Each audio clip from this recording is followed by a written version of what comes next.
Welcome to the Fly Culture Podcast, bringing you interviews, reviews and fishing tips. Here's your host, Pete Tigus. Welcome back to the Fly Culture Podcast, everybody. We're still in lockdown at the time of recording. It's early April. If you've tied all the flies you can tie, read all the fishing books you can read, and need a little fishing fix, I hope this podcast will go some small way to taking you to the water. Today, I'm pleased to be joined by Matt Eastham, who is an extremely talented angler, blogger, contributor to fly fishing magazines, including the very latest edition of Fly Culture. I'm pleased to be talking to him a little bit about his history of fishing, learn a little bit about the fishing that he does in his part of the world. So, Matt, it's great to have you on board.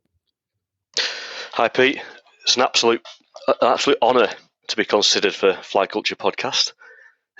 I'm a big admirer.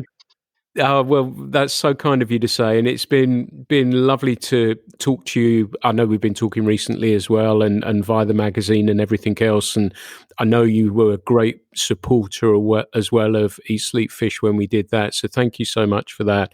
And it's just been, as one of the people when the internet sort of really started to get going with your blog and everything else, which we'll come on to.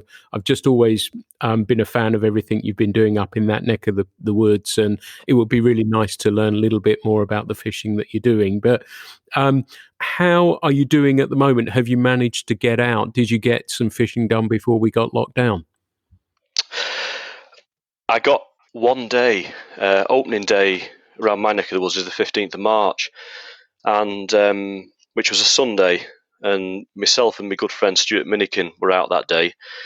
I don't know if you can remember, but it was a complete utter washout in the north of England that particular weekend. So it was hard, Pete, really hard. I think we went out with a mindset that we were going to fish no matter what happened, whether it was still water or running water, and we found somewhere in the end, but my God, it was hard. And it was a miserable day as well. It was cold and typical early season stuff. But by God, I'm glad of that day now. I can tell you now. Yeah. It was exactly the same down here. And you sort of count, I'm 53, nearly 54, and I don't sleep the bloody night before. It's pathetic. And you get so excited. And I got up, and like you say, the rivers were shot.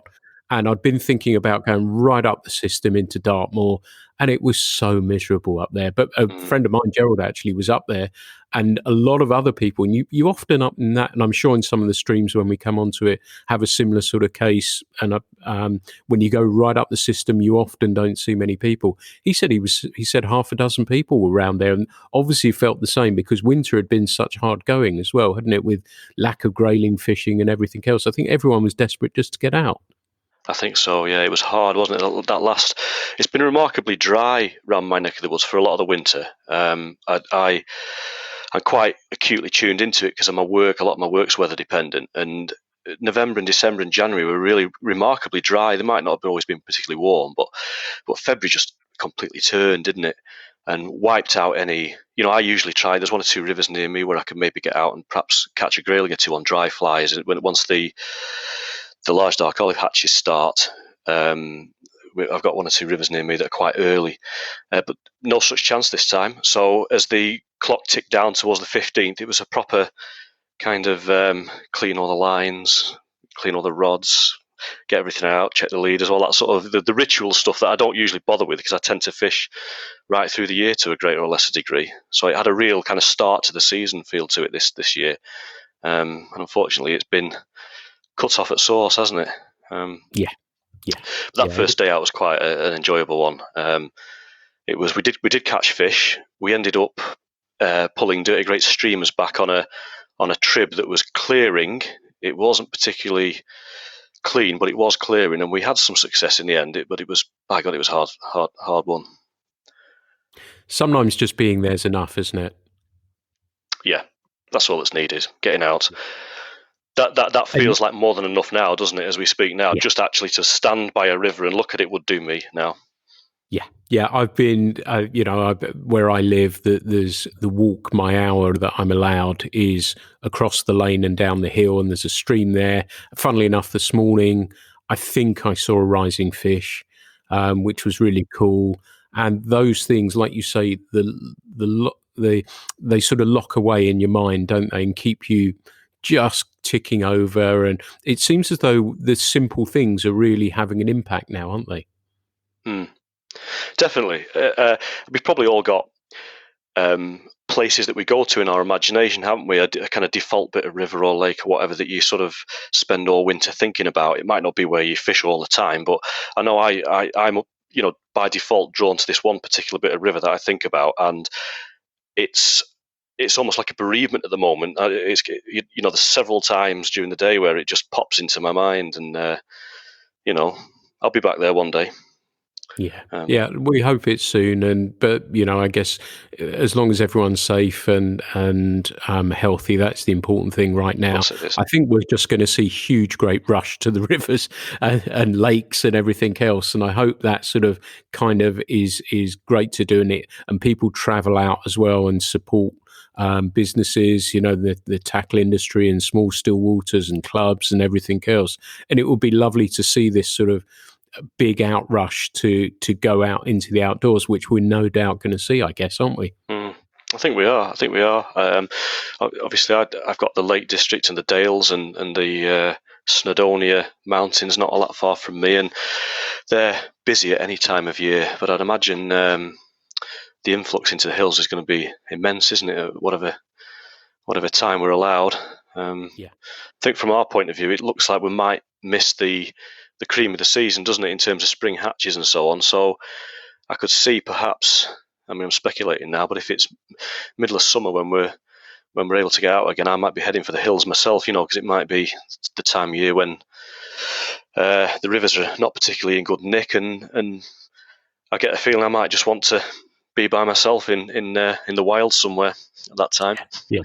I think we're all going to feel the same, actually, aren't we? We're all going to dash out to our secret spots up the system. I'm sort of kind of pinning my hopes that there's an outside chance of early June or something, and we can, we get a little mayfly hatch down here, and my hope is we catch that. And, I'm sure you're the same, I'm thinking about Granham right now, and that's really, for me, on my home river, getting underway now and in a pretty good way. And so I'm hopeful for that, but I'm hopeful that we do get that chance at mayfly. We take what we can right now, can't we? And if it's a short season, I guess it's going to have to be a short season, isn't it? Yeah. A fall of smut would do, wouldn't it? Yeah, I'll take anything. I was hallucinating cutting my grass this afternoon, hallucinating about hawthorn fly, and thought, did I see some?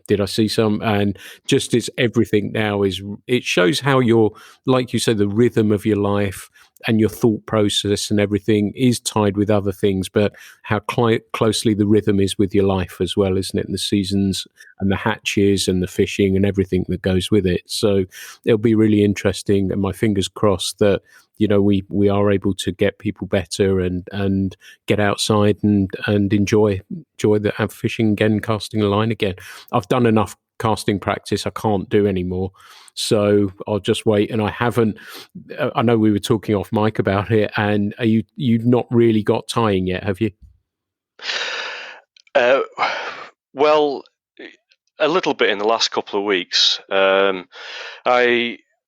I hadn't done much over winter. I was kind of forced to sort of get my backside in gear and do a bit, because I had a couple of demos booked in the end of February, early March at a couple of local, one was the guild and one was a club. And so I forced myself to practice, because I'm not the sort of, I'm not a natural at anything. It takes, loads of graft to kind of keep my eye on anything, really. So I started with that, Pete, and I'd carried on really in readiness for the new season. I've been tying, as I mentioned just before, I've been tying a lot of dirty great streamers, which is completely alien to me. I've got size 1s and 2 hooks here, which I don't really know what to do. So I bought more rabbit strips than I have done in my life over the last month, spinning all sorts of nasty furs together, and so I have been doing a little bit of tying recently, but I've been doing some model making as well. Those Ismo Pupper balsa wood jobs. Yep. So that doesn't count as tying, does it? Nice. And you'll see, thank you for your confession, but you're absolutely fine with streamers with me. And, the snakes I love pulling through a pool, they seem to work really well. The stillwater snake works really well for me. unbelievable potential. It's like, I know I've been aware for sort of maybe 10 years now that we as a nation aren't latched onto the streamer thing to the degree that we could be. And I have been messing around with streamers myself for probably about that same sort of time, since probably about 2008, so maybe 12 years now. But it's only recently I've started to understand that I've just been playing at it, Pete. I've been fishing like sort of size 10 humonguses and little minkies and things like that, and we're only just scraping the surface there, aren't we? I mean, the stuff that I've got in my box here is kind of 3 to 4 inches long, but I think a lot of guys are using articulated things of maybe up to 5 inches long.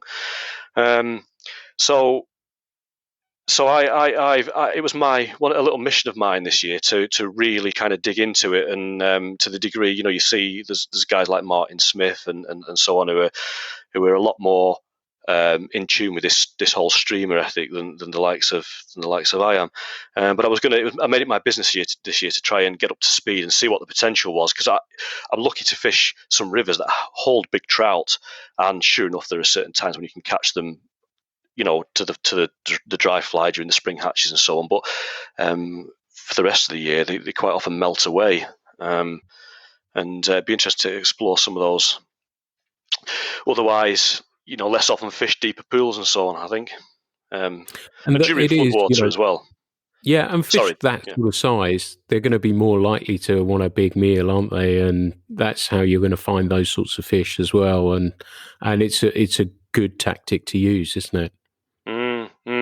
Yeah, when you see half-pound trout charging into shoals of minnow, it kind of makes me wonder why I never latched onto it earlier. I remember a few years ago standing on a bridge over the River Loon, watching a trout that can't have been any more than 6 ounces in weight, harassing a shoal of minnows. It was taking minnows and had them hanging out of its mouth with the tail hanging out of its gill. It was barely big enough for it to swallow. And this year is going to be the year when I actually get my backside in gear and try it out properly, I think. Awesome. And we're going off, as I promised off mic, that I go off all over the place, but we're going down an interesting rabbit hole with this. And so what is your approach for that? Are you fishing an intermediate line, a tip, or what are you just floater? And how are you going fishing those deep holes? Okay, well, when I first started years ago, initially I got myself a couple of fast sinking lines and started trying to strip stuff very, very quickly without, finding that particularly in the slower water, you're snagging the bottom very quickly if you weren't sort of quick with your retrieve.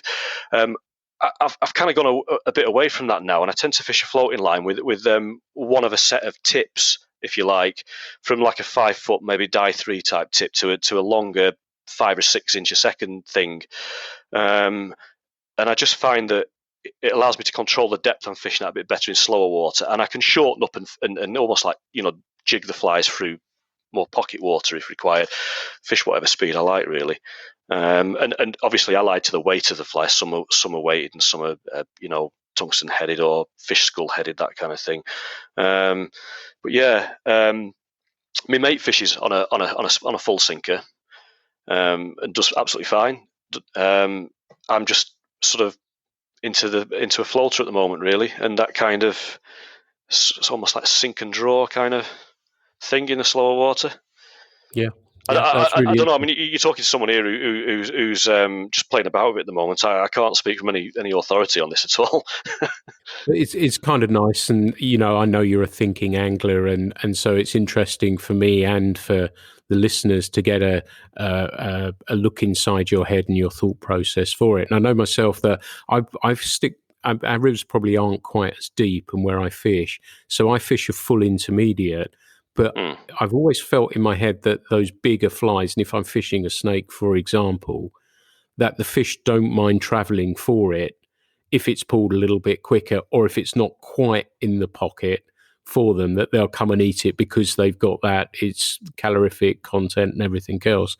But it would be really interesting, and you've got me thinking about it. I've got a tip line, a sink tip that I've used in the past, but I've always felt, and I've used it for salmon as well, that I could keep the fly where, like you said about depth, I could keep it that way, particularly if I was moving it more quickly as well. But, I suppose I could just put a heavier fly on, but it's a really interesting process, isn't it? It is. I was doing a bit of pike fly fishing, and that got me thinking, because I started my default. Again, not speaking from any authority, and I haven't spoken with any, expert pike fishermen, so I've been trying to find this all out for myself. But my default position with that when I started was to fish an intermediate, a fast intermediate, almost as if I was like lure pulling, if you know what I mean. And I had a bit of success. I could have probably done a bit better, but I found that when I went to a full floater and started fishing the flies almost not at a standstill, but letting them almost fall to a standstill, I started getting an awful lot more takes when the fly was kind of just sort of hanging, almost motionless, which was a bit. If I think back to my childhood, that's how I caught them when I was fishing on plugs and wobbled dead baits and things like that. They didn't, a lot of the time, they weren't really all that interested in chasing. They'd take the bait as it was almost dead in the water. And so I started thinking maybe the same might apply to some trout fishing situations. I have had plenty of success ripping streamers fast across pockets and things like that. And that's bloody exciting, isn't it? When a shallow bouldery pocket water, when a fish charges out from a boulder and bow waves after the fly. But I have found that, particularly with unweighted flies, that kind of sinking tip just kind of allows you to just fish the fly in a controlled manner and just kind of like slow it right down. And sometimes it seems to help. But it's interesting. We've got an awful lot to learn as UK anglers generally. We've got a hell of a lot to learn, haven't we, on bait fish patterns for trout. Yeah. The first time I pulled a streamer was in the States, I have to say, and I was aghast. The first time it happened, and when I had that first take, I couldn't believe it, and that was it. And that got, as you say, it gets you thinking, doesn't it? And you think, right, how can I apply those things? And I think it's kind of interesting that you learn as you go along, rather than, because it's easier now in society to just throw that question out into whatever sphere that might be. But there's still something to be said for going out on the water and doing it and saying, well, that worked, that didn't work, that, and that's probably the best way to learn as well, really, isn't it? Totally agree, Pete. And it sort of, it introduced an element of discovery and excitement to fishing, doesn't it? That takes, it's taken me back to the early days of when I was learning to upstream nymph, for these kind of like light bulb moments that, wow, that worked, that did work, and it was bloody exciting. And if I don't know, we're never going to know it all, are we? But I sometimes feel that our UK fishing is so well covered now, isn't it, by various literature and online tutorials and social media and so on, that it's not so much. It's become more about like how many you can catch. The fact that we're going to catch fish is a given now, really, isn't it? And I don't know. I found it nice to have an avenue to explore that I hold my hands up and quite openly admit I know absolutely nothing about, and it's bloody good fun finding out. It really is. Yeah, I must admit I like pulling them quick because, like you say, that take just is awesome, isn't it? Yeah. And so I love it for that. But it's really interesting that, in a couple of the podcasts I did with a couple of my fishing heroes, Charles Jardine and Pete Cockwell, and in those days, it's exactly what you're saying, that they would go out, learn about it, and then either write an article about it or write a book about it and learn that trade. And it's a really interesting way to go with that. And I'm like you, I'm a fiddler in the sense that I'm always trying to change something, or would that work? Would that not work? And it's really, that's what keeps me coming back, I think, because I don't understand it all. I'd love to understand some more. So I try different things to see if that helps me learn a little bit more each time I'm out on the water. Yeah, you could. The easy route would be to get into the ribs of someone who knows exactly what they're doing, wouldn't you? And kind of fast track your way to that knowledge. But that's no fun, is it? Well, I don't think it's any fun. I could understand if maybe someone who's a little bit relatively early days in the fishing journey, and it's more important to catch fish. I totally get that. But if you've been around the block a few times and catching fish isn't the be all and end all, then it's great fun to learn yourself, isn't it? Go through the trial and error and suffer the blanks and suffer the little victories and work it out for yourself. Even if the conclusions you arrive at are wrong. Yeah. You probably do learn more from the blanks anyway, don't you? Oh yeah. Yeah. I should know. I have plenty of them. Yeah.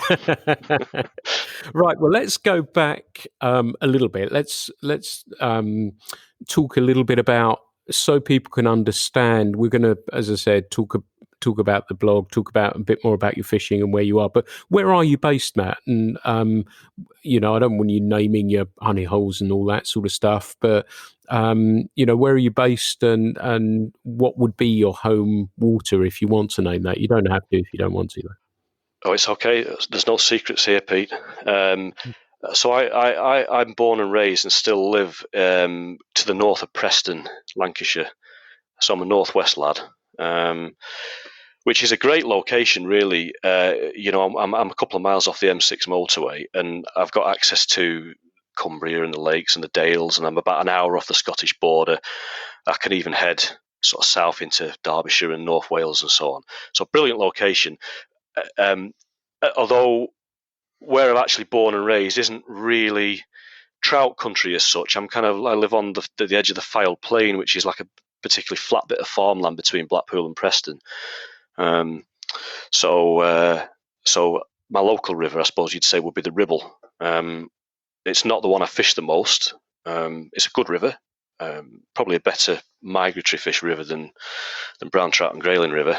But I spend probably most of my time heading north, turn the car north, away from the traffic, away from the towns and cities in this area, and up towards Cumbria and Scotland.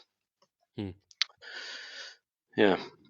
And so where did you mentioned that you were an angler from a young age. I guess you went the normal route from course fishing and along that sort of line, did you?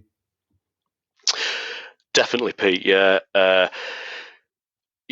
Growing up in a sort of rural farming area, lads my age fished almost by default. It didn't stick with everyone. It doesn't, does it? But everyone had a go, and it's farm ponds around here, little lowland brooks, roach and rudd and tench and that kind of thing. And do you know what a snig is, Pete? No. I've always suspected this is a Lancashireism, but a snig around this neck of the woods is an eel. So we used to go snigging because a lot of the farm ponds in this area, the fishing's so poor that a lot of them don't contain what we call proper fish, like roach and so on. Some of them are just like horrible tree-lined little mucky holes that hold a few eels. So a lot of my youth was spent chasing eels. Can you believe?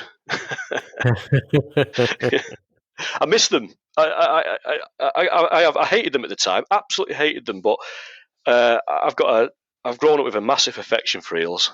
I really have. Really? I haven't seen one for years. Really? So does that sort of tempt you? You sort of kind of thinking in the back of your mind it would be nice to rekindle that, just to take you back, or not? Well, if the popular opinion's to be believed, there aren't really many left, are there, eels? I think they're very scarce. That's really sad. It used to fascinate me how these things got into these little puddles and ponds that were miles away from any watercourse, any running watercourse anyway. I love them, but I hated them because anyone who's dealt with a sub 1 pound eel knows that it's just a whole world of pain. So I do miss them, but I wouldn't be in a rush to catch one again, if we're being honest. Mind you, where our conversation started, I think subconsciously you're probably still thinking about with these huge, great streamers you're tying anyway. Yeah. So where did fly fishing come in? How did that come about for you? How did you get into it? What sort of age were you when you started discovering fly fishing, and how did that come about? Well, it'd be my dad, really. Bless him. He's a keen game fisherman. My dad, probably not as keen as I am now, but he's always fished salmon fishing and a bit of put and take rainbow trout fishing on local waters. So it was my dad that got me fishing in the first place. But to his great credit, he never tried ramming fly fishing down my throat. He just set me off going with some rudimentary tackle and left me to my own devices. And then when I got a little bit older, he he probably suggested one day that I go and have a fish on. There's a local reservoir near us that has a nice line in stock rainbow trout, and I'll have gone with him a couple of times in my, I guess, probably early teens, Pete. But I wasn't really ready for it. I remember it was just so removed from my ethos at the time, which was to chuck a load of bait in and stay put and draw fish to me, and then pick them off. That this sudden change to from chucking smelly or visually appealing bait in and drawing fish to me to sticking a small hook with a bit of fur and feather on it that wasn't even real food out into the middle of nowhere and just expect something to grab hold of it. I just could not get my head around it at all.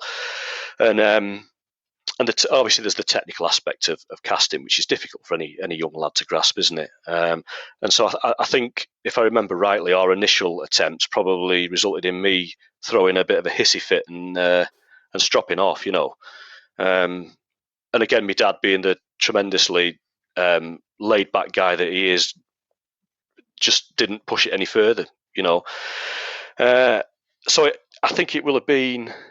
I left fishing alone, as a lot of lads do. When you get to kind of beer and birding age, I left fishing alone for a few years while I went off to college and uni and so on.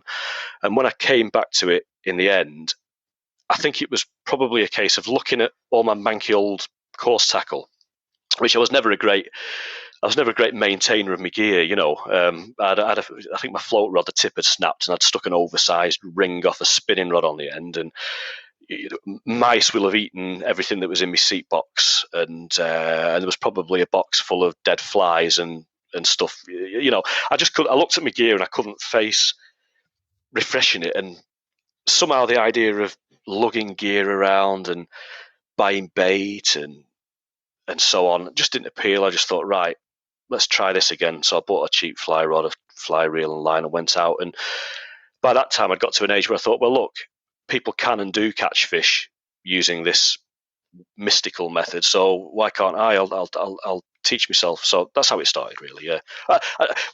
What I'm trying to say, in summary, is I think I reached a level of maturity where I could handle it, whereas before I was just a spoiled little kid. So yeah, and I guess you didn't look back from there. But what were you doing once that first fish came? I guess that was on a lake. Were you fishing with your dad when that happened, or were you on your own, or where was that was all that took place? And was that a defining moment for you, that you suddenly thought, actually, yeah, I get this now, and that was it, and the cast was dying? I think so, yeah. We'll have been fishing, if I remember right, it'll have been one or two places. It would have either been Barnesfold Reservoir, which is the aforementioned local stocked fishery, or Bank House up at Caton, which is a tremendous little fishery. I don't know if you know it, run by Ben Dobson, who runs Stocks Reservoir. Very small water. What I sort of refer to as a trout masters venue, like a small water with some quite large trout in it. And I'll have been with my dad. I think I was probably on Barnesfold, to be honest with you. And it was a slow process, a really slow process. Lots of like blanks, or maybe just one fish, but that kind of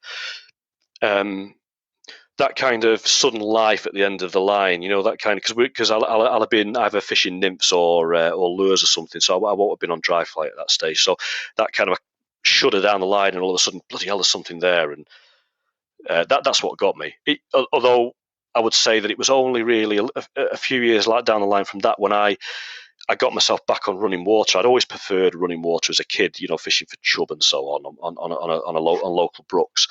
When I got myself back on running water, that was when fishing in general took on a whole new meaning for me. I found myself reaching a level of obsession I just had never had in my life previously.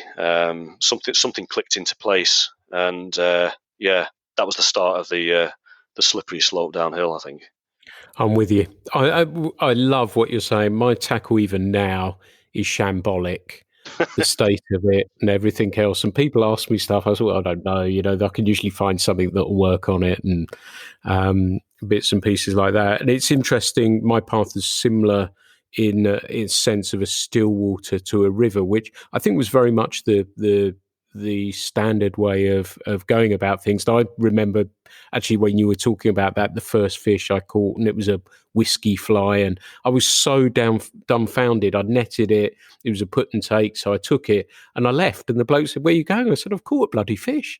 I was so surprised I caught one. I went home, with the hunter gatherer thing, that I'd caught a fish. I was just absolutely shocked by it. But it's interesting now, isn't it? Because and it's kind of cool to see that traditional path of, it might be still water, a small still water, then it might be a reservoir, then it might be moving water, is a little bit different now. And it's kind of cool that people are now perhaps going straight to rivers and finding wild fish in interesting places as well. And that seems to be part of it as well.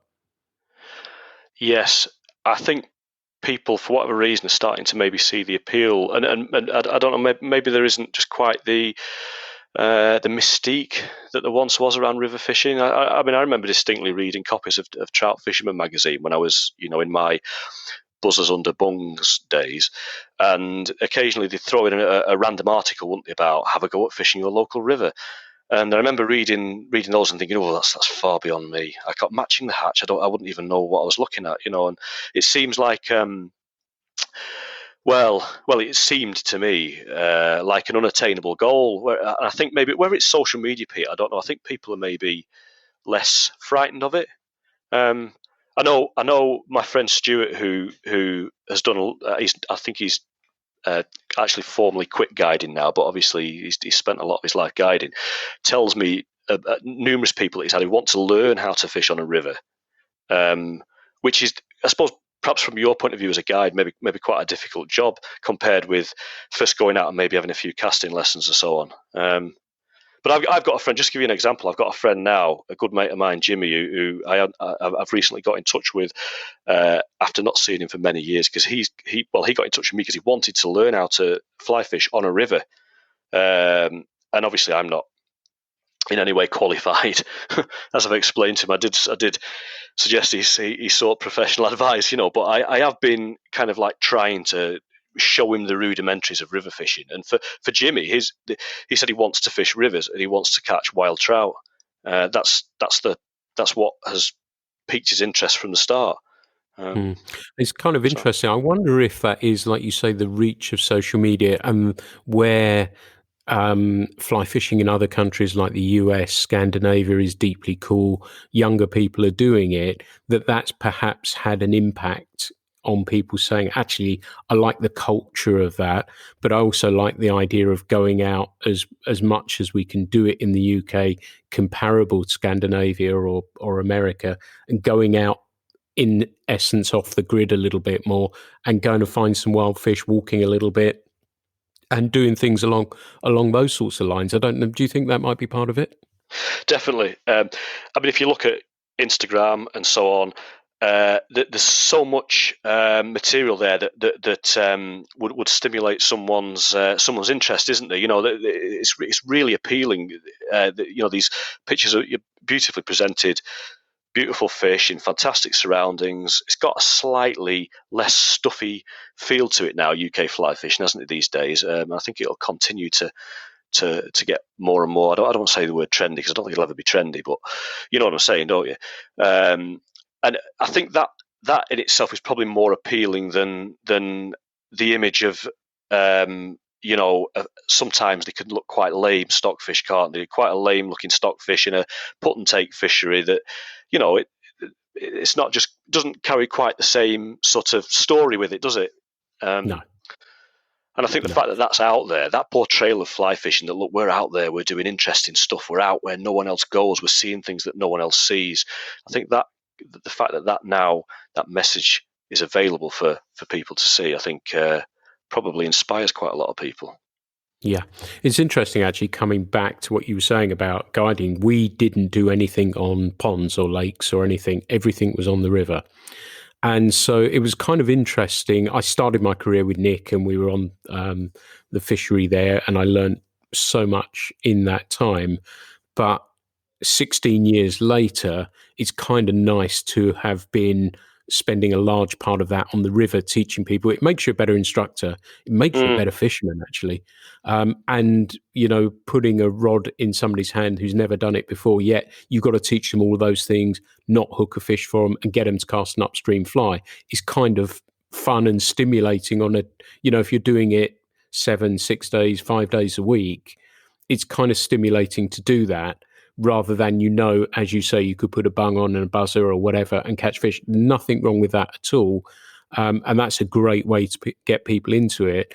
But looking at it from the inside out, it's actually kind of interesting to be on a river with somebody that can kick your backside a lot more easily. And so it's kind of cool to see that. And that's where we concentrated on getting people. And I said, we live in Devon. We've got all these lovely streams here. You want to try fish those. So it's a really interesting to see. It feels as though that dynamic has changed a little bit. And I hope that isn't at the cost or expense of small still waters, because they have such an important part to play in fishing as well. Yeah, I was hoping you'd say that because I gather the stillwater scene is maybe suffering a bit of a downward curve at the moment from what I hear, and that's a massive shame because they're really valuable fisheries, aren't they? And I would never, although my small stillwater experience was kind of feels like now a ladder on my fishing journey. I would never talk about them in disparaging terms, and because there's a lot of fun to be had there, and the fish is by no means easy, and it's the accessible way in, isn't it?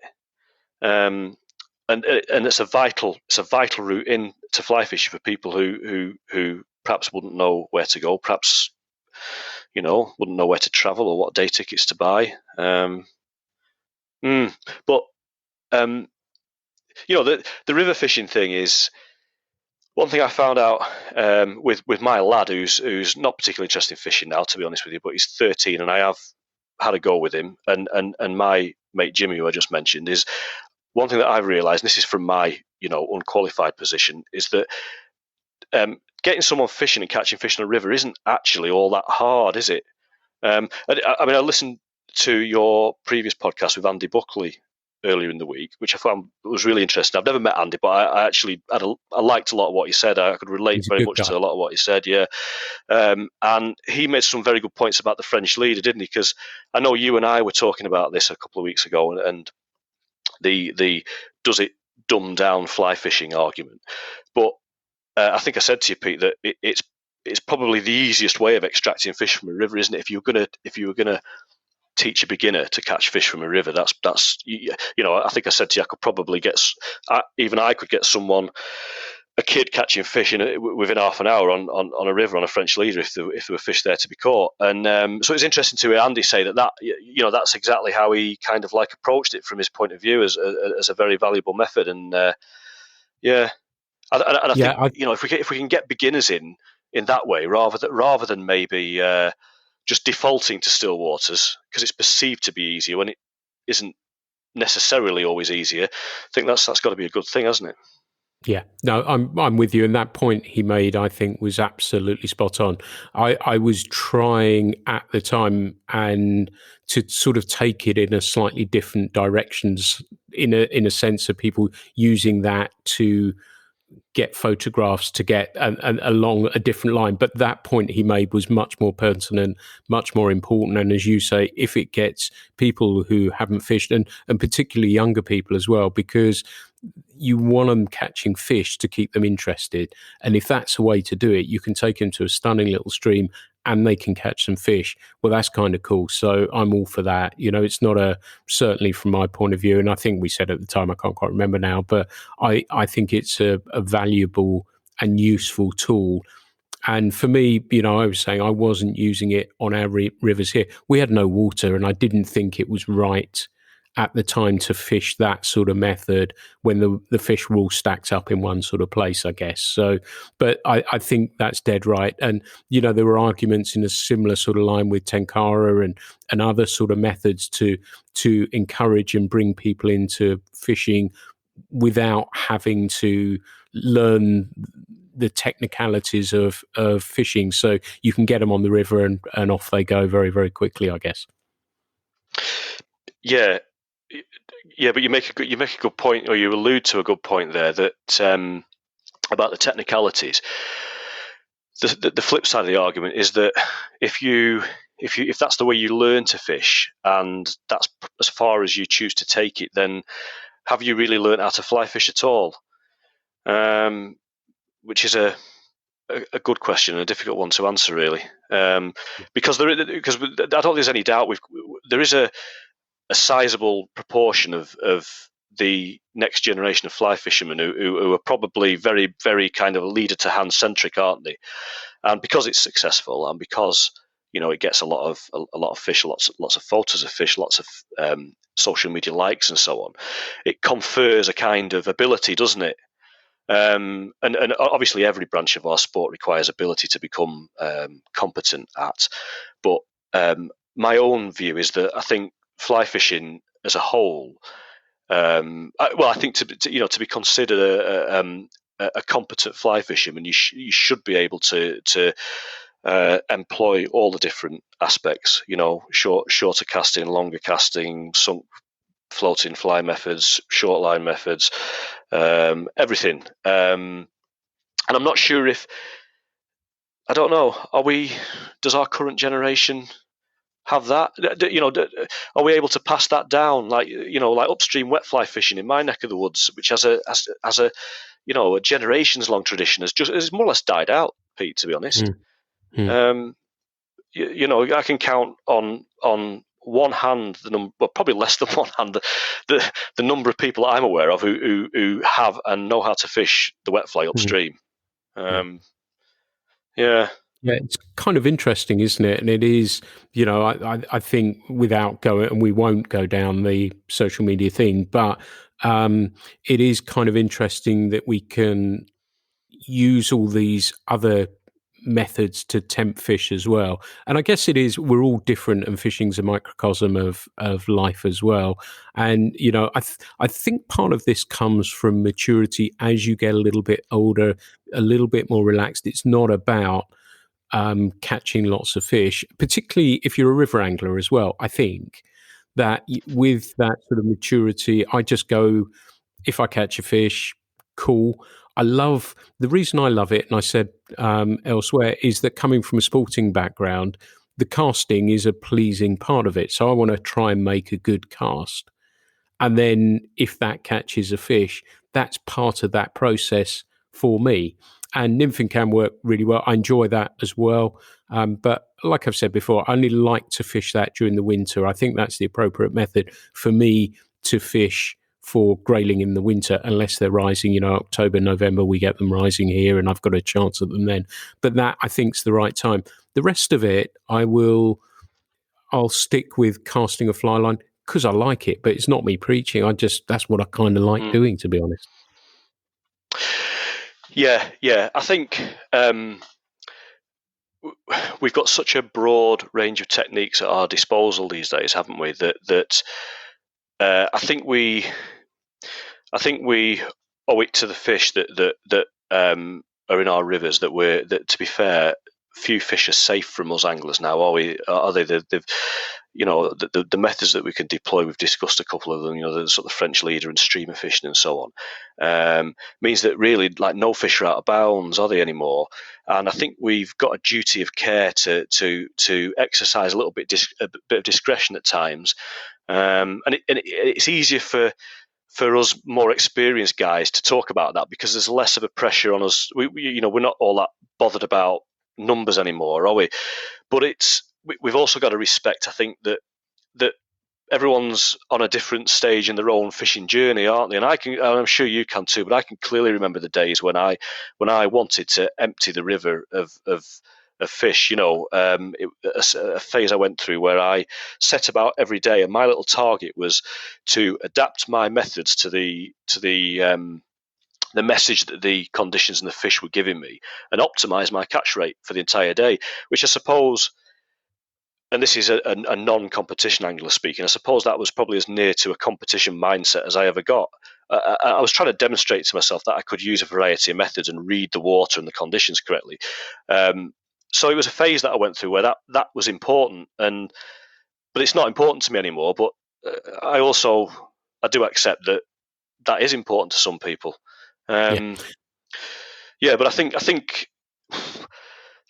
don't know. There's no sanctuary for fish anymore, is there, on rivers a lot of the time? And I just think sometimes we've nothing to prove to other people or ourselves, have we? I think we perhaps just need to show the fish a bit more respect sometimes as an angling community. Yeah. There was interesting actually, and there's why you mentioned about that. That somebody contacted me after one of the podcasts and said, "I love." He was very complimentary about the podcast. He said one of the problems, he said, I can't remember who I'd done the podcast with. He said, but the thing for yourself and the person you get to fish a lot. I don't get to fish a lot. So that's my couple of days, 2-3 days a year. So I'm going to do everything I possibly can, I guess. And it really made me think, and I guess you're similar to me in that you get to fish a little bit.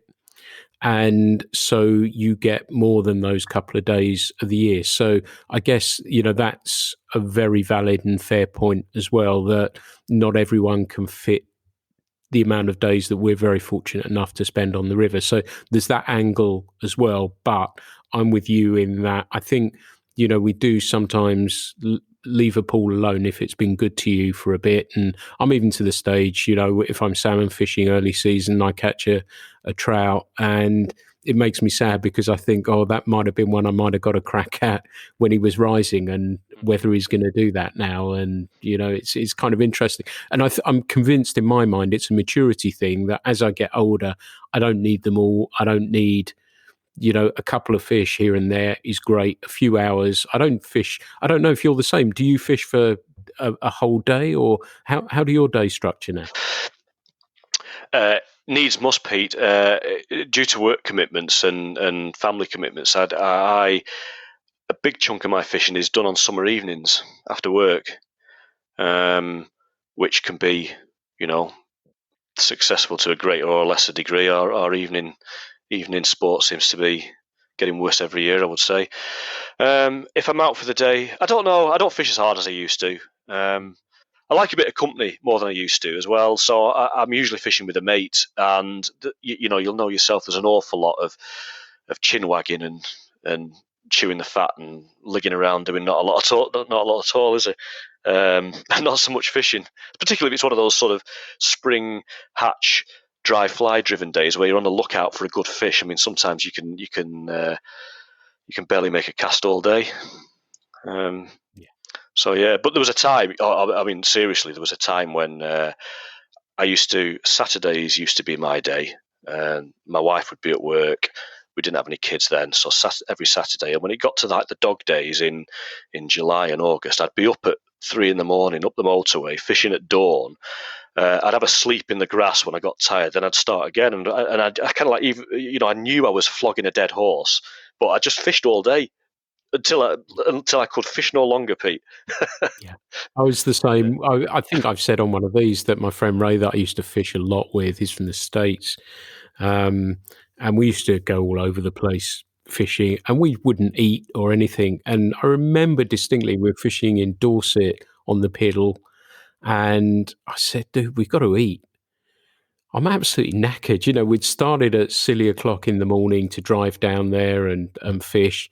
And now it's kind of, part of it for me is the breakfast beforehand, a good cup of coffee, chat about stuff. And sometimes we'll be sitting there at 10 o'clock. So should we go then? And it's kind of nice. I like that part of it as much. Yeah. That is part of it. And I guess, I don't know if that is the maturity thing again. I don't know. Because I wasn't like that. And I'm sure loads of people who are much younger than me are hitting the river and running to the river, getting into their waders. But as you get older, it doesn't matter, does it? And it's kind of interesting that dynamic changes a little bit, I think. It does. I mean, I mentioned that I like a bit of company as well. But, when I was younger, I didn't. I went fishing for the solitude of it. And I still, don't get me wrong, I still do like to fish on my own at the right time. it allows a complete disconnection, doesn't it, from the everyday. But yeah, somewhere along the line, it became as much a social thing, really. I don't mean social as in big groups of people, but I mean, I have a mate, Dave, who lives down in Gloucester. Who a day's fishing with Dave is an absolute delight. You just know there's going to be next to no fishing done, but the barbecue will come out at lunchtime, and there'll be Nice. bottles of beer, and those are very, very special days. Even though we seldom catch much, Yeah, and I know you fish with Lee Evans a bit, and they're sort of days like that as well, aren't they? That's right. Yeah. Well. The Dave in question is Dave Smith, a friend of Lee Evans. So that little group, they come up here quite regularly, and I try to join them as often as I can. Yeah, it's a great crack. Yeah, it is. I think spending time on the river, and I think I've talked about it before, is you've got to have the right people, though, haven't you? When you fish with them, that you've got to know they don't mind if you're sharing a rod, they're going to hand you the rod, you're going to get a go, and you sort of walk up together.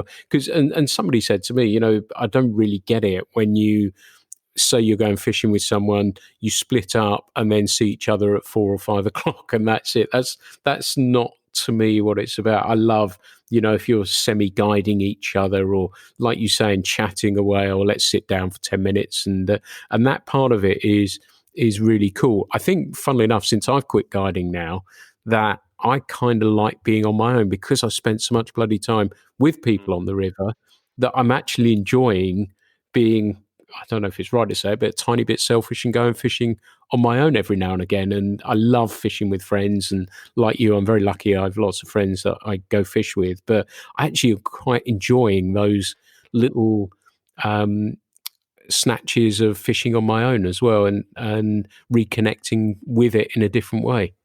Is it fair to say, would you say that you fish your best when you're on your own? Definitely. Yeah, because I definitely do. Yeah, concentration and the willingness to try one or two things that maybe you might feel a bit self-conscious about doing in company. I definitely fish better and catch better fish when I'm on my own, but who cares? Who cares? It's all good. I know I'm in the zone when I start talking to myself, or I talk to my dog, because he comes with me a lot of the time now, but I talk to myself and I sort of say to the trout, I knew you were there. And when it rises, sometimes they stick, sometimes they don't. Like you say, it doesn't matter. But when you're in that zone and you're with everything, it's kind of cool and really enjoyable, I think.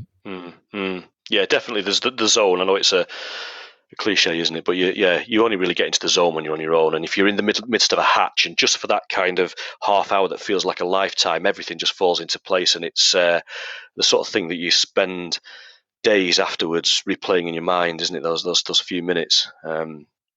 You seldom get that with company, but it's a different pleasure. Yeah, it is. You're dead right about that, and I really enjoy that part of it. So let's talk a little bit. I guess you mentioned your dad was into migratory fish. Are they anything that you've ever? Is it always been trout and grayling for you? Pretty much. I did. Here's an interesting thing. My dad fishes the upper loon for salmon. And it's not really fly fishing. There's bait fishing involved and all sorts of dark arts. It's kind of, if you saw the water, you'd kind of understand, really. I think there's certain bits that he'll fly fish, but a lot of it doesn't really lend itself to it. And when he used to take me up as a lad, I didn't get the fishing side of it at all. It just seemed that we were going for a day out and Dad never caught anything, and we'd come home and he'd moan to my mum about the lack of fish in the river, and that just seemed to be what he did. But what I didn't realise at the time was that for a young lad who grew up in like the flat farmlands of the Fylde Plain, he was taking me to a place that's completely different, which is that kind of like the upper sort of the Howgill Fells and the Upper Loon Valley, and that was something that I didn't realise at the time, but kind of must have got in under my skin a little bit, because those are the sort of places that I subsequently became drawn to, and so I think my dad, his influence, without probably trying, was a lot greater than he realises. So there came a time when I naturally wanted to follow in his footsteps, Pete. So I learned this kind of like low water worm and shrimp freelining kind of thing that he does. That's a bit of a relic method of these northern spate streams. You don't see it done much anymore, and it's generally frowned upon. But it's quite fascinating because it's to sighted fish that might be in the bottom of a 15 feet deep dub. And that really got under my skin for a while. It's not particularly productive sport, but it's interesting. It's just interesting to see the reaction of fish to what you put in front of them. And I think, like, talking to my dad now these days, he's got to an age where he's actually not bothered at all if he catches or not. He just kind of like likes to see a fish. He's made up if he finds a fish in the lie that he expects it to be. All these little nooks and crannies under boulders and down rock edges and on the edge of white water chutes and things like that. It's the sort of thing that you put your Polaroid glasses on and need years of experience to actually understand what you're looking for at what water heights, So that really is my only dalliance with silver tourists, Pete. I enjoyed it for a while, but I found that needing water conditions to be right, whether it was a flood or whether it was fining down or whether it was low water to look for them or whatever, I found that it was just too much of a frustration for me to be at work and know that was the moment I needed to drop everything and go, and I couldn't. And I had, after a couple of seasons where I did quite well and had sort of half a dozen or 8 fish at the back end of the season, I had a couple where I either blanked or caught one, and it just wasn't really worth persisting with a subscription. So I kind of got out of it again, really. I go occasionally to watch my dad, because I enjoy that. But that's it. I won't lie. I've got no desire whatsoever to fish fly for salmon. I've got great admirations for the guys who do it, and I love to see a good double-handed caster in action. I'd love to be able to do that, but I don't feel the pull. I wouldn't mind to go at nighttime sea trout fishing, if I'm being honest. But yeah. One day. There's not enough time, Pete, is there? There's just not enough time.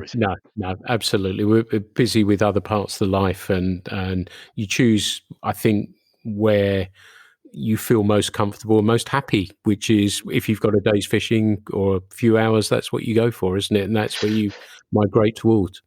To sum it up in one sentence, Pete, I don't think I could be fishing for salmon while there were trout rising all around me. I don't think I could do it. I haven't got the minerals for it. I'd be getting the single-hander out, yeah. Very, very fair comment. Now, we're going to take it in a slightly different direction and try and pull it back to what I was hoping to go. But it's been fascinating going down all sorts of different directions, and I'm really, really enjoying it. But I was a really avid reader of your blog, The North Country Angler, and I think you and a couple, I think Gareth down in South Wales, and there's a few other people who had those blogs at the time. How did that come about for you? Because you are very eloquent, and was it just a natural thing that you wanted to share what you were doing and sharing those experiences that you were having on the river? Yeah, I think it was just probably a natural enthusiasm. It wasn't because I harboured any desire to have what I wrote read by anybody. I didn't really ever think that would happen. But it was a time when, as you've rightly said, there were quite a few. It was the done thing, wasn't it? There were a lot of blogs starting. I like the idea of it. I'd always kept an angling diary, and it kind of felt like a logical progression to expand a little bit and stick it online. One of the other motivations was, do you know Jeff Johnston, who's a Cumbrian guy? Yeah, Eden Angler, that's right, yeah. At the time, Jeff had a website called Eden Angler, which obviously still does, but this was a previous incarnation of it.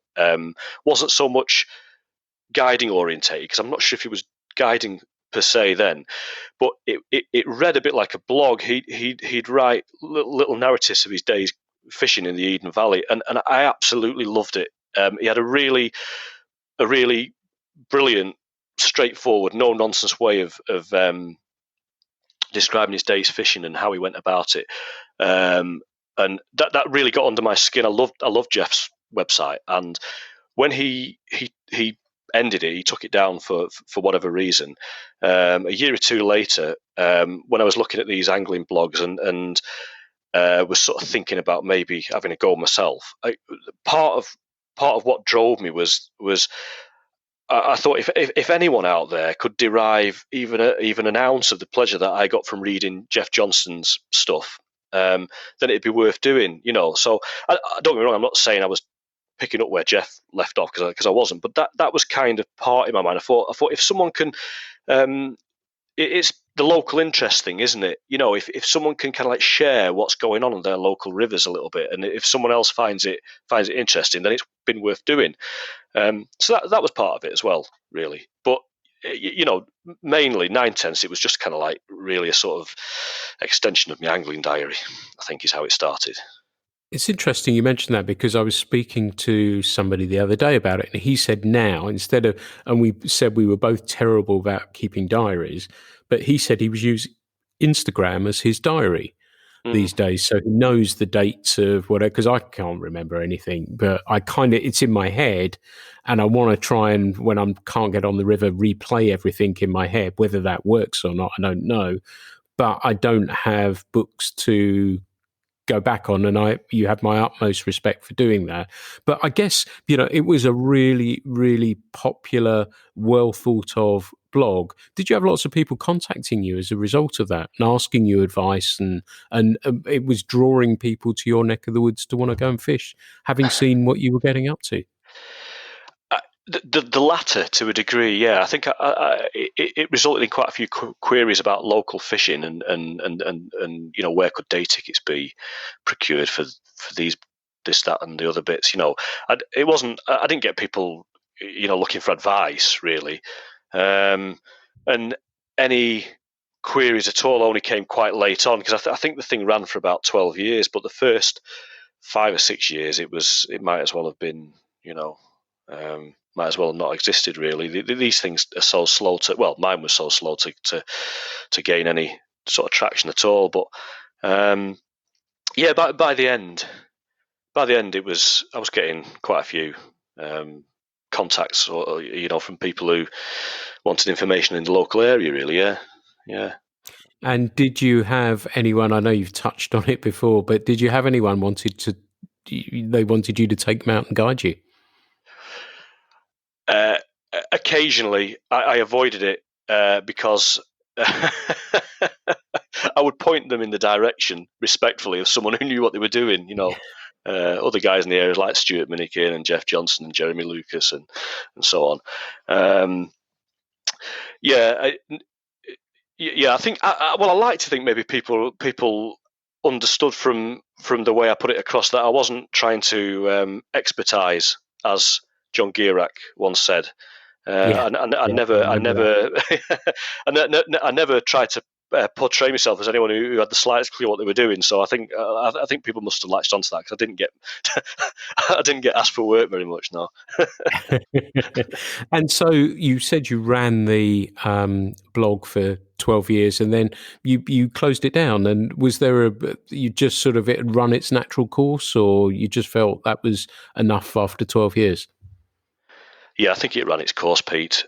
It was, these things, like all sort of social media streams, rely on kind of being constantly bumped to the front of people's consciousness, don't they? And just a few things, work and life pressures. My kids growing up and starting to do a little bit of published work as well, started to suck my time in other directions, and the blog at that point had got to less a kind of weekly updated journal kind of thing to like more sporadic but more lengthy rambling type stuff, and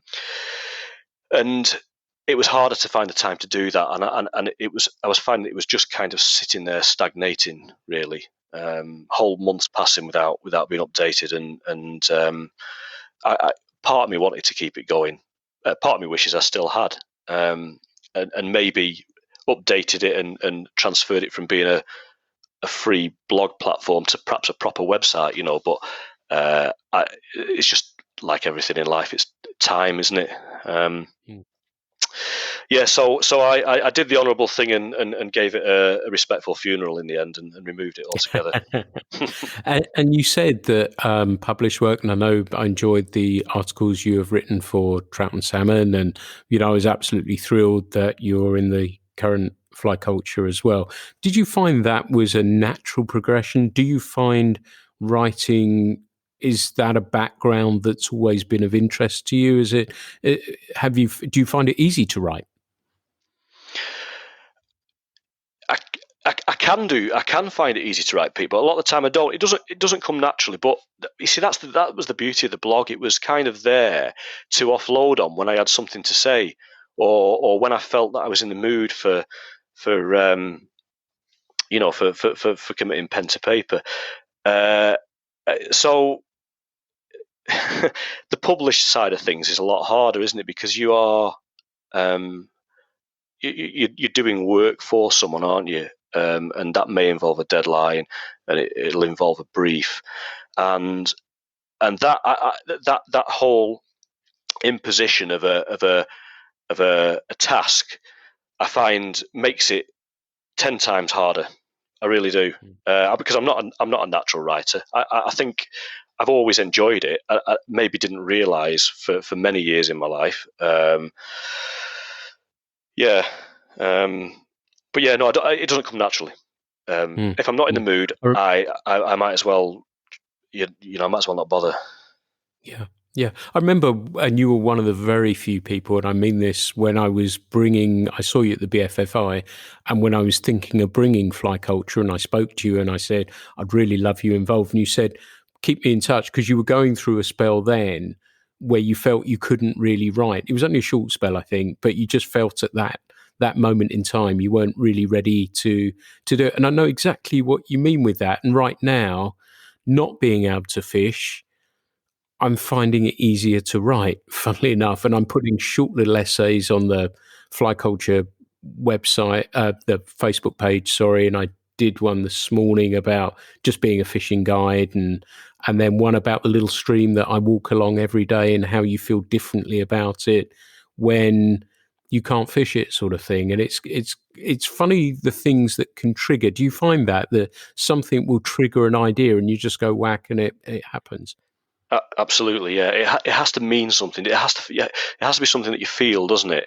The thing that I love about fly fishing is the feelings that it instills in you. That there's a kind of natural desire to articulate that somehow, isn't it? Whether it's just yarning to a friend over a pint in the pub, or trying to write something. You look at our branch of the sport as like such a rich literary history, doesn't it? Fantastic writing, fantastic creative and imaginative and evocative writing that I'd suggest other branches of fishing don't really have. They don't command that kind of range of emotions. I don't think. So yeah, it's those things, isn't it? I think we're so closely attached to the environment and the ebbs and flows of the seasons, aren't we? And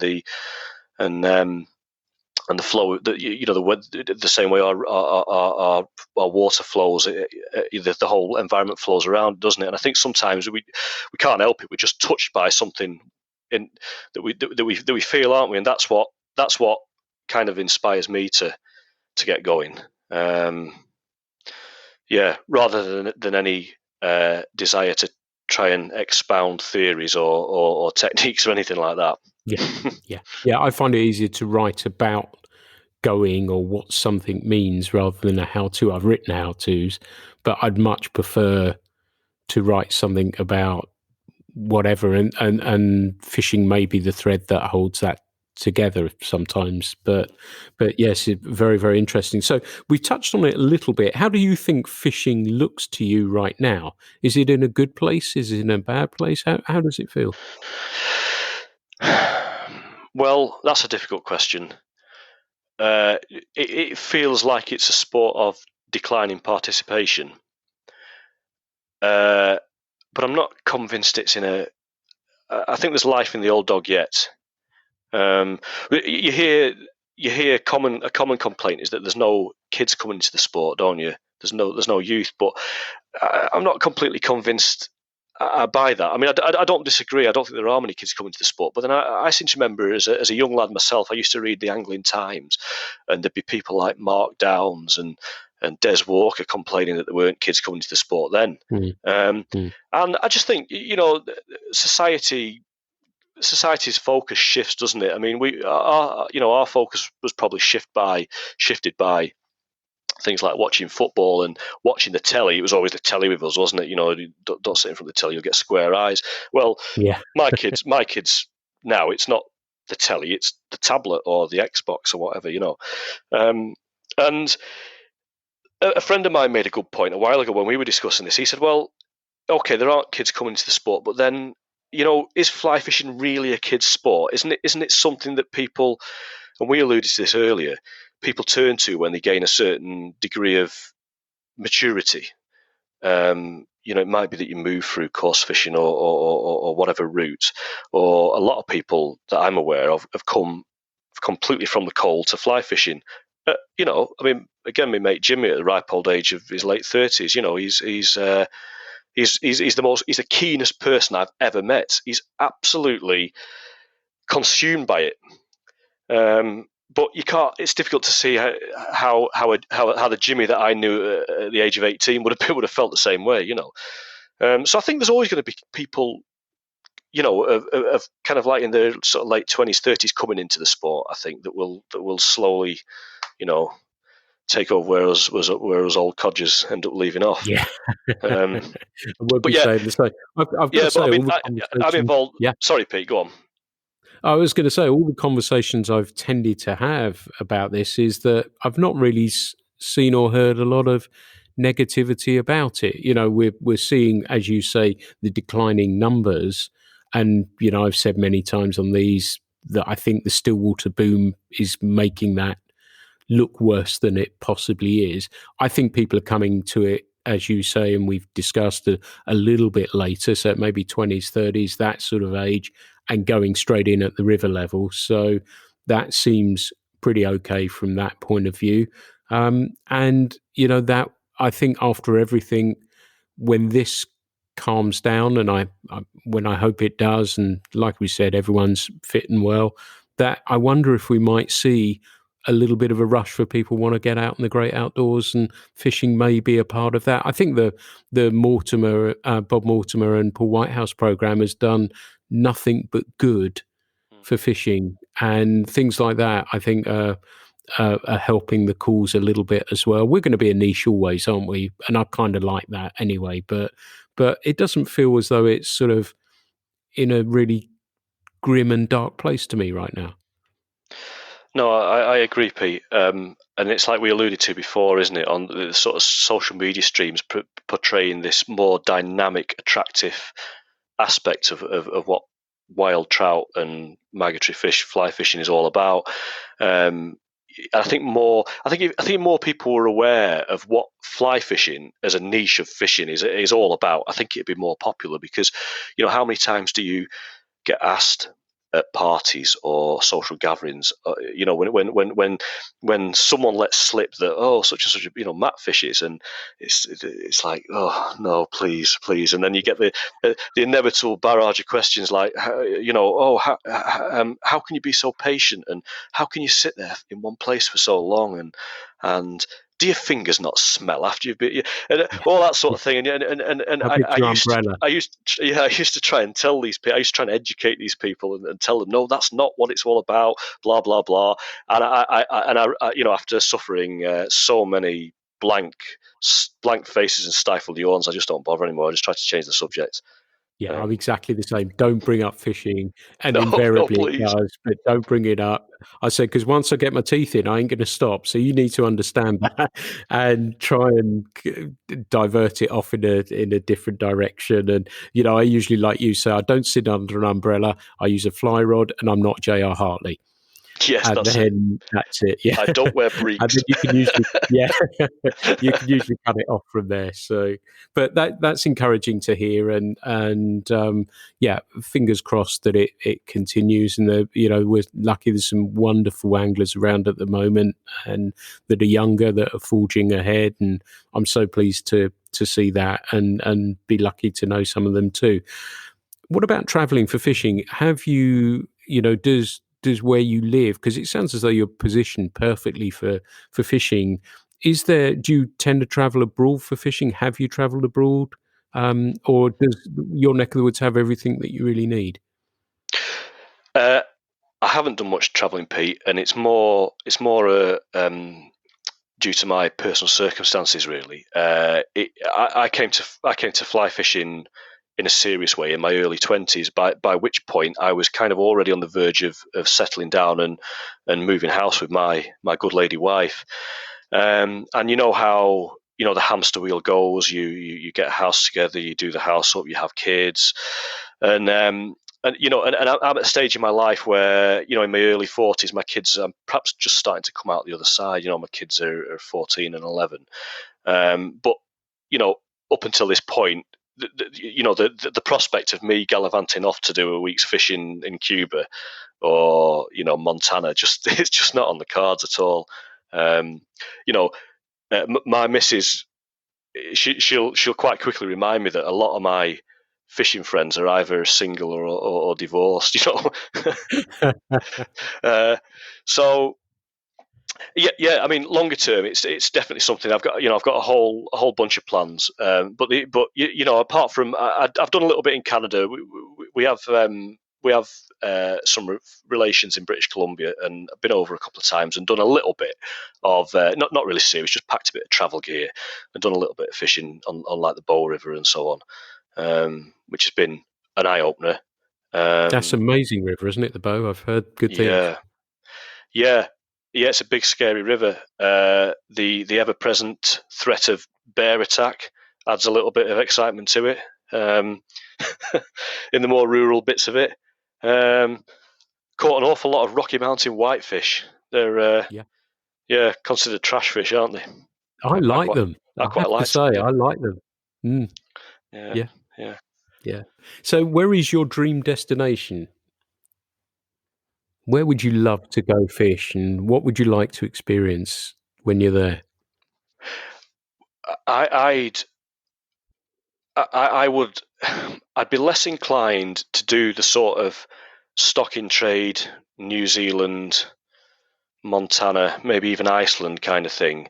Iceland does appeal, I have to admit, but if time and money were no object, I'd like to head to the most remote corners of the planet that I could find.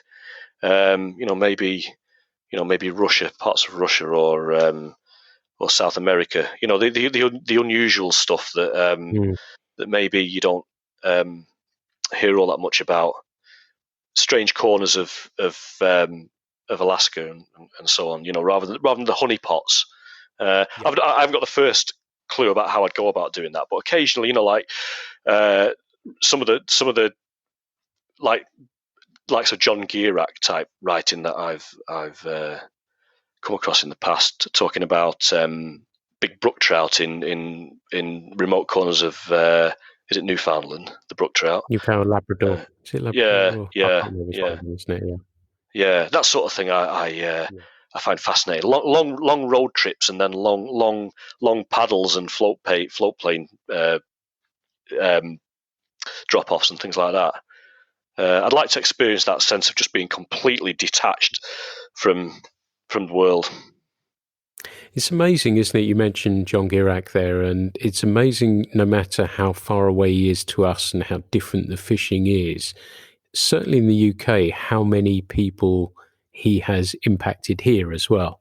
And I know two of us including, there's many more that feel a similar sort of way. It's amazing, isn't it?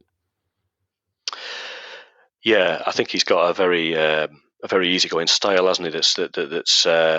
That's really appealing, and that whole kind of trout bum culture, isn't it? That kind of road trip, camp coffee kind of culture is for the likes of us who are crammed onto a small island that has too many inhabitants. It's got a feeling of escapism to it, hasn't it? We can only really aspire to. Yeah, maybe if we, there are a few places, aren't there, in the Scottish Highlands, and one or two places not all that far from me in the northern Pennines that can feel like semi-wilderness at times. But yeah. Yeah, I've fished one of those, I think, and I just was blown away by it. I just thought it was a fabulous stream. I got bitten by midges and stuff like that, and the wind thankfully came up. But I thought, wow, this is just phenomenal. And we're similar for us. We have Dartmoor, and it's just fantastic. You feel as though you're getting away a little bit and finding a bit of water that you think nobody's been on for quite some time, and there's something really special about that and really enjoyable. And I hope I'll be doing that real soon. If we do get this lockdown lifted, have you got a plan? Do you know what you're going to do? Do you know where you're going to go? Do you know how you're going to do it? Do you have something sort of locked away that's sort of keeping you going, really? Yeah, I mean, so much of it depends on timing, doesn't it? We all start the season with big plans, don't we? And then as the clock's ticking now, one by one, they're kind of toppling like little dominoes at the moment, it feels.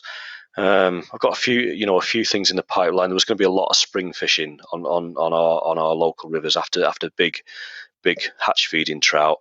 I've got a very kind invite from a friend of mine to go and fish the mayfly hatch on the Wiley, that'll be completely alien to me. Chalk streams.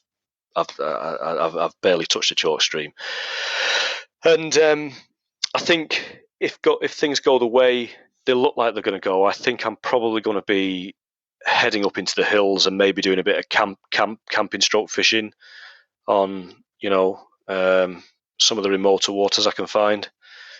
I really don't know.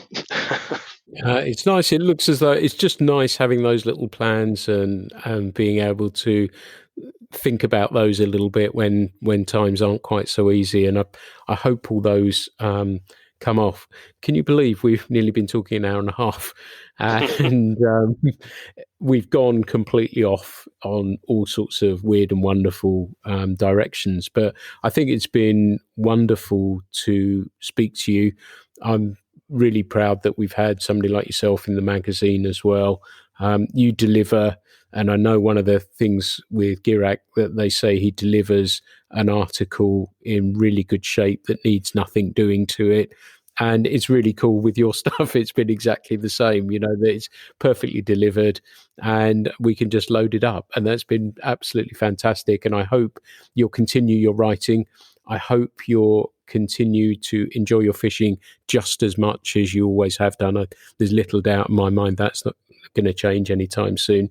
And it's been an absolute pleasure to talk to you, Matt, and learn a little bit about your fishing, about the things that mean so much to you. So really, thank you so much for chatting with me.